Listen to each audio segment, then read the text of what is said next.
Okay, we're now going to do a quick plot review of Macbeth. So the play opens with the turmoil and treachery established by the characters of the witches.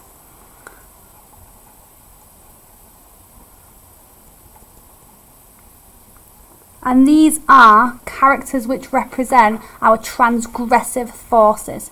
And these transgressive forces threaten the social hierarchy and they threaten natural order and therefore bring instability.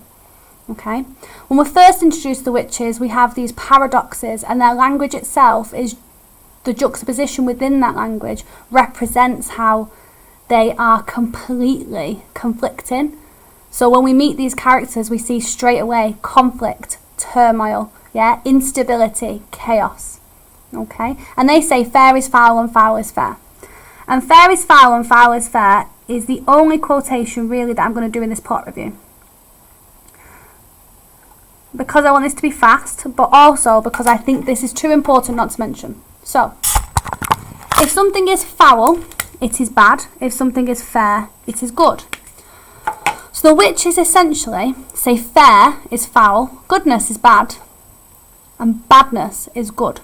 They want to turn what is fair into what is foul. So they want to make stability instability, morality immorality, order chaos. That's the witch's goal. And in Act 1 Scene 3, after the Battle of Norway, a battle with Norway is won and Macbeth unseams the traitor MacDonald from the knaves, the chaps, proves himself a hero. On his way back from battle, him and Banquo see the witches, and the witches give him a prediction. Okay, they give him the prediction that he is the Thane of Glamis, he will be the Thane of Cawdor, and then he will be king hereafter. And Banquo is given similar prophecies, but the main thing for Banquo, he's given 3, says happier yet not as happy, greater yet lesser, and then he's told that he will get kings. Whereas Macbeth is told he'll be Thane of Glamis, Thane of Cawdor, and king hereafter. Well, Thane of Cawdor comes true. And Macbeth says, why do I yield to that suggestion? Why does he yield to what the witches have said? Because he knows it must be ill. It cannot be good, what the witches have said, because they are treacherous. He knows that. He knows that witches are associated with the devil. And yet he yields. He gives in on the inside and then eventually on the outside. And Macbeth's hallucination of the dagger is this transition from internal conflict to external action. Previously, all of Macbeth's terrible, deadly thoughts have been on the inside, and it's this moment in the play, just before the murder of the king, where he hallucinates the dagger, that proves Macbeth's change. He initially wanted to be moral. He says, stars, hide your fires, let not light see my black and deep desires. He doesn't want to bring his black and deep desires to light. He wants to hide it from God and hide it from everyone. However, he yields to the witches and he hallucinates this dagger, and the dagger of course symbolises his desire to kill and achieve his ambition. He cuts away the life of the king with this dagger, and he cuts himself away from his morality. He cuts himself away from God here because he betrays the divine order by killing the king who is chosen by God. And from this, Macbeth becomes king. He kills the king and becomes king. Okay? And becoming king is him achieving his ambition. Now, up until this point, Lady Macbeth has encouraged him. Lady Macbeth, as a Machiavellian, very transgressive, subversive character, has convinced him and manipulated him to agree this yielding, to yield to that immorality and chaos. And when Macbeth becomes king, both of them have kind of succeeded in their ambitions. But when he kills the king, he has 2 things happen. Number 1, he hears a voice, and that says Macbeth has murdered sleep. So he hears a voice, that's another hallucination, and he says he shall sleep no more. I know I say no more quotes, but here we are doing quotations. Here's a voice, shall sleep no more. And also, he cannot say Amen.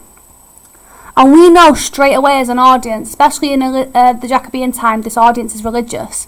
We know that they will recognise this idea of cannot say amen as Macbeth's damnation. He has killed a king and therefore committed murder. Regicide is the ultimate sin. He will be damned and go to hell. He has cut himself away from God with this dagger and therefore cannot say amen.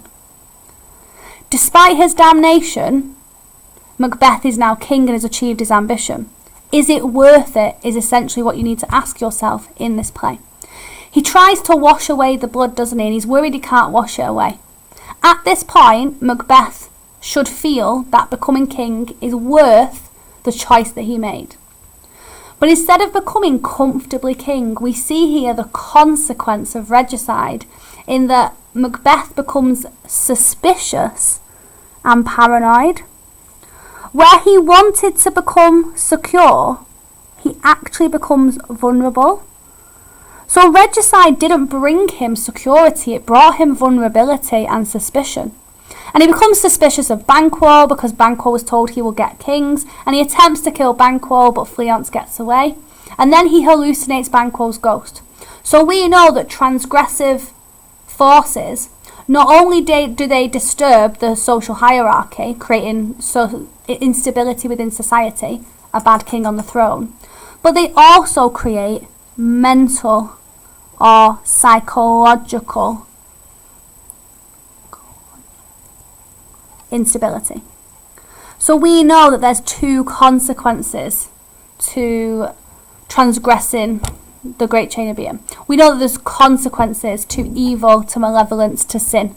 Yeah, those consequences are instability, both physical in the world, but also psychological. Okay? And this hallucination proves that instability. Now, because Macbeth is going increasingly unstable, he needs to make himself feel secure again. And the only way he feels he can be secure is the witches. So he seeks security from the witches. At this point, who is more superior, the witches or Macbeth?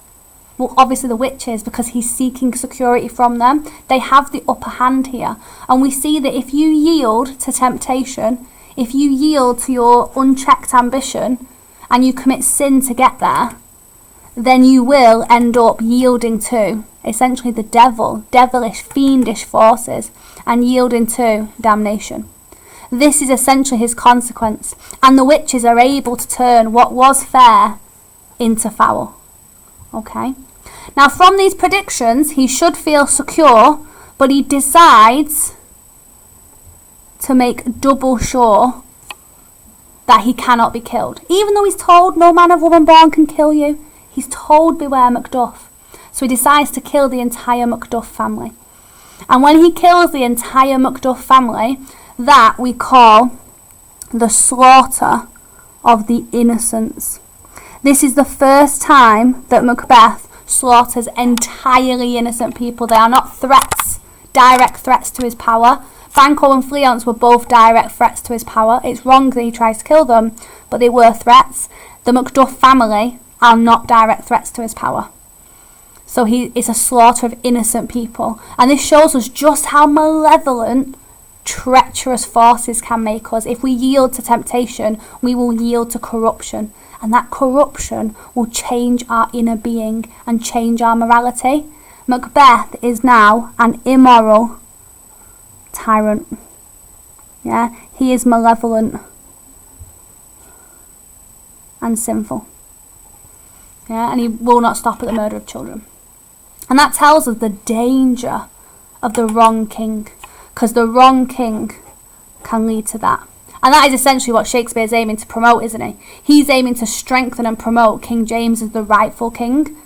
So we know here, the king that is not chosen by God will definitely be the wrong king, because it could lead to this. And it's interesting that this psychological instability, we see it in Macbeth, but we also see it in Lady Macbeth. She also suffers a consequence. Yeah? She suffers the fear of damnation. She says, all the perfumes of Arabia will not sweeten this little hand. She says, out, out, damn spot. Out, I say.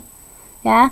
She says, who'd have thought the old man to have so much blood in him? Yeah, she's thinking about the murder. She feels that guilt now. She fears mainly going to hell. She says hell is murky. She's afraid of the darkness and the sin of hell. Okay? And it shows us the impact that regicide and treason and threats to the social hierarchy will have. If you threaten the social hierarchy, you'll suffer psychological instability. Okay? And then Lady Macbeth dies. And importantly, she dies off stage. We just hear about her death. And Macbeth says she should have died hereafter. Yeah? She was going to die anyway, but she should have died later, is what he says. Yeah? Lady Macbeth's death then is insignificant. She has lost her power and her significance. She is entirely inferior. Okay. And then there is the attack on Dunsinane, the attack on Macbeth's castle. Macduff has run away to join Malcolm in England, and they've both taken the forces of England back to Scotland to take on Macbeth.